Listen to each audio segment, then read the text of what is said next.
कृपया त्यांनाही विनंती आहे की जर आपल्या गणेश मूर्तीचं विसर्जन झालेलं असेल तर कृपया आपण परतीचा मार्ग धरावा। या ठिकाणी अनेक गणेश मूर्ती या ठिकाणी विसर्जनला येणार आहेत, त्यांना मार्ग मोकळा करून द्यायचा आहे। या ठिकाणी जे पोलीस बंदोबस्त आहे, पोलीस कार्यरत आहेत, त्यांना सहकार्य करायचे।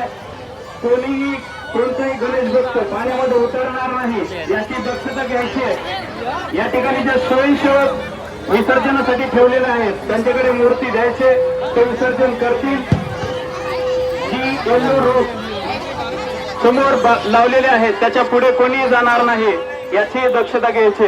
अनेक गणेश मूर्ती या ठिकाणी येणार आहेत, त्यांना मार्ग मोकळा करून द्यायचा आहे। मुख्य टावरच्या समोर जे गणेश भक्त अनेक सूचना देऊन सुद्धा खूप वेळ झाले उभे आहेत, त्यांनाही विनंती आहे की त्यांनी आपल्या मूर्तीचं विसर्जन झालं असेल